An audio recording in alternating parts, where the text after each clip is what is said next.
saya akan menjelaskan pasal 31 dalam Kode Etik Psikologi mengenai pernyataan melalui media. Dalam pasal 31 Kode Etik Psikologi disebutkan bahwa psikologi atau ilmu psikologi dalam memberikan keterangan pada publik melalui media cetak atau elektronik harus berhati-hati untuk memastikan bahwa pernyataan tersebut poin A, konsisten terhadap kode etik. Poin B, berdasar pada pengetahuan atau pendidikan profesional, pelatihan, konsep teoritis, dan konsep praktik psikologi yang tepat. Poin C, berdasar pada asas praduga yang tak bersalah. Poin D, telah mempertimbangkan mengenai batasan kerahasiaan sesuai dengan pasal 24 di buku kode etik ini. Poin E, pernyataan melalui media terkait dengan bidang psikologi forensik terdapat dalam pasal 61 buku kode etik ini. Dalam pasal ini tercantum jelas bahwa seorang psikolog dilarang untuk memberikan informasi atas nama kliennya ke publik karena sifatnya yang sangat rahasia dan sudah secara jelas menjadi kewajiban secara personal bagi seorang psikolog untuk selalu berkomitmen menjaga keamanan data-data yang ada. Contoh kasus pelanggaran pada pasal 31 yaitu Vincent Leong yang mengumumkan mengenai pelanggaran yang dilakukan oleh seorang psikolog yang bernama Haris Posma yang memanipulasikan kedataan psikologi terkait dengan pencemaran nama baik di platform mailing list secara terbuka tanpa adanya rasa bersalah sedikit pun. Nah, melalui kasus pelanggaran tersebut terlihat juga secara jelas mengenai pelanggaran kode etik psikologi yang tercantum pada pasal 31 mengenai pernyataan melalui media, di mana Haris Posma telah melakukan sesuatu yang melenceng dan dapat mencemarkan nama baik orang lain. Perilaku Haris Posma tidak sepatutnya untuk dilakukan oleh seorang yang telah berstatus sebagai ahli psikolog.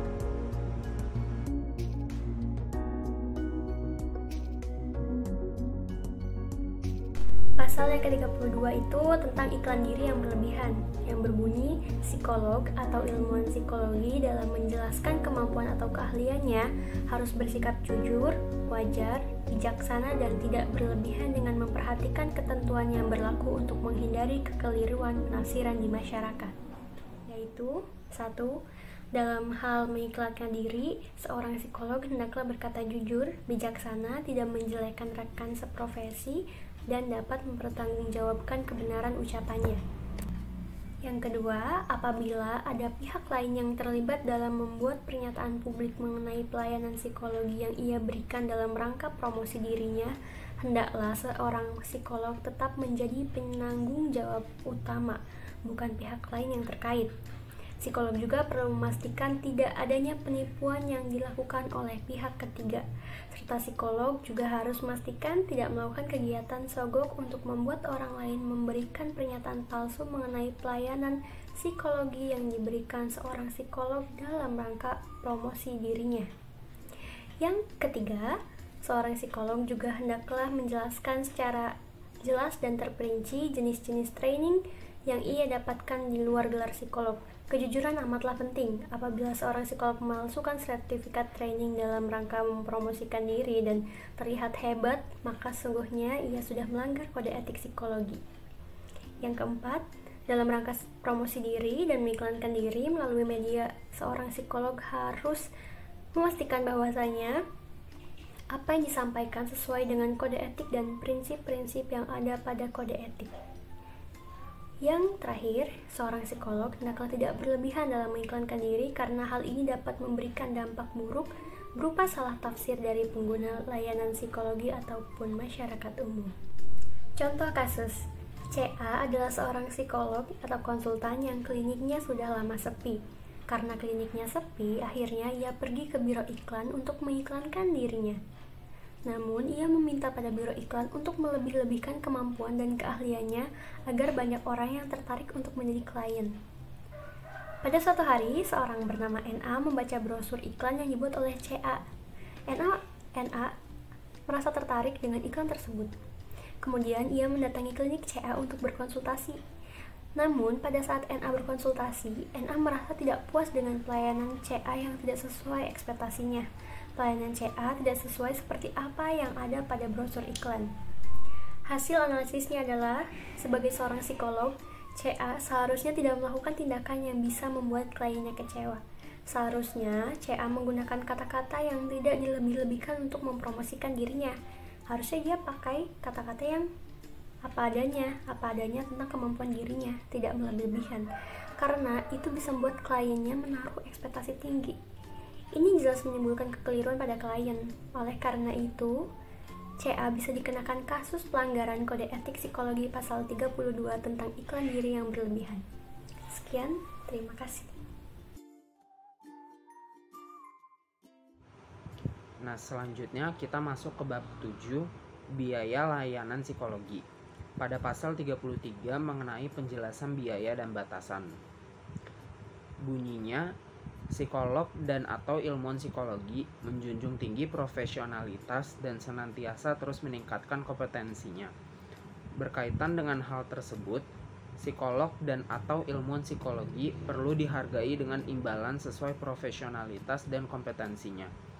Pengenaan biaya atas layanan psikologi kepada pengguna jasa perorangan, kelompok, lembaga, atau organisasi atau institusi harus disesuaikan dengan keahlian dan kewenangan psikolog dan atau ilmuwan psikologi dengan kewajiban untuk mengutamakan dasar-dasar profesional. Poin pertama, psikolog dan atau ilmuwan psikologi pada saat awal sebelum kontrak layanan dilakukan perlu menjelaskan kepada pengguna layanan psikologi secara rinci mengenai hak dan kewajiban masing-masing pihak, termasuk biaya layanan psikologi yang disediakannya, sesuai kompetensi keilmuan dan profesionalitas yang dimiliki, dalam cakupan standar yang pantas untuk masyarakat atau kelompok pengguna layanan psikologi khusus. Poin kedua, psikolog dan atau ilmuwan psikologi dapat menggunakan berbagai cara termasuk tindakan hukum untuk mendapatkan imbalan layanan yang telah diberikan jika pengguna layanan tidak memberikan imbalan sebagaimana yang telah disepakati. Psikolog dan atau ilmuwan psikologi harus memberitahu pihak yang bersangkutan terlebih dahulu bahwa tindakan tersebut akan dilakukan, serta memberi kesempatan untuk dapat menyelesaikan permasalahan sebelum tindakan hukum dilakukan. Poin ketiga, psikologi dan atau ilmuwan psikologi tidak menahan catatan yang diperlukan untuk penanganan darurat terhadap pengguna layanan psikologi, hanya atau semata-mata karena imbalan terhadap layanan psikologi yang diberikan belum diterima. Poin keempat, psikolog dan atau ilmuwan psikologi tidak bersedia memenuhi permintaan layanan psikologi yang diketahui melanggar kode etik seperti yang dicantumkan dalam keseluruhan pasal-pasal dalam kode etik ini, apalagi menerima imbalan dalam bentuk uang atau dalam bentuk lain untuk pekerjaan tersebut. Poin terakhir yang kelima, psikolog dan atau ilmuwan psikologi sebagai bentuk kepedulian kepada masyarakat dapat dan baik untuk menjalankan atau terlibat dalam aktivitas penyediaan layanan psikologi secara sukarela dengan tetap menjunjung tinggi sikap profesionalitas.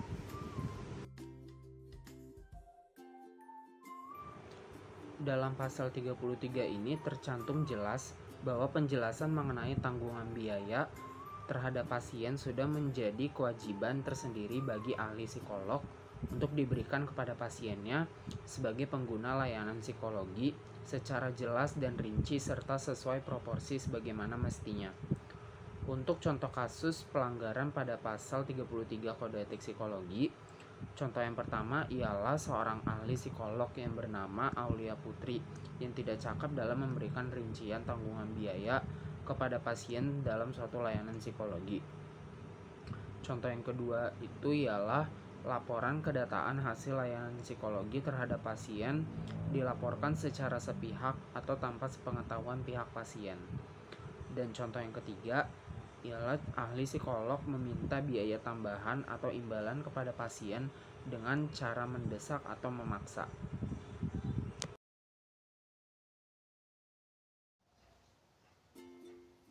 Halo semuanya, perkenalkan, nama saya Rizky Trisaputra.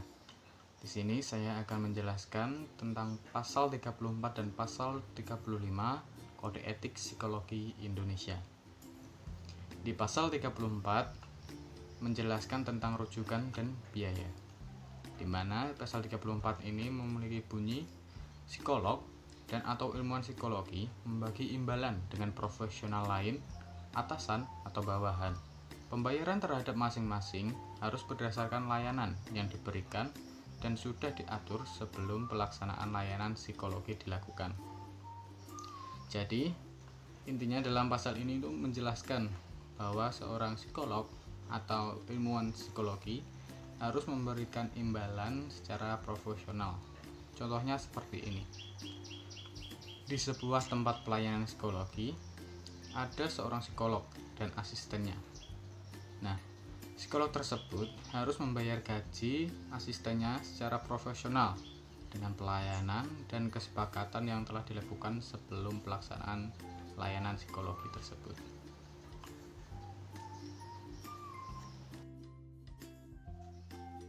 Pasal 35 Kode Etik Psikologi Indonesia. Pasal ini menjelaskan tentang keakuratan data dan laporan kepada pembayar atau sumber dana. Pasal 35 memiliki bunyi, psikolog dan atau ilmuwan psikologi memastikan keakuratan data dan laporan pemeriksaan psikologi kepada pembayar layanan atau sumber dana. Maksud dari pernyataan ini adalah sebelum ilmuwan psikologi atau psikolog memberikan data hasil pemeriksaan psikologi kepada sumber dana atau pembayar layanan, mereka terlebih dahulu harus memeriksa apakah data tersebut benar milik pembayar layanan atau tidak.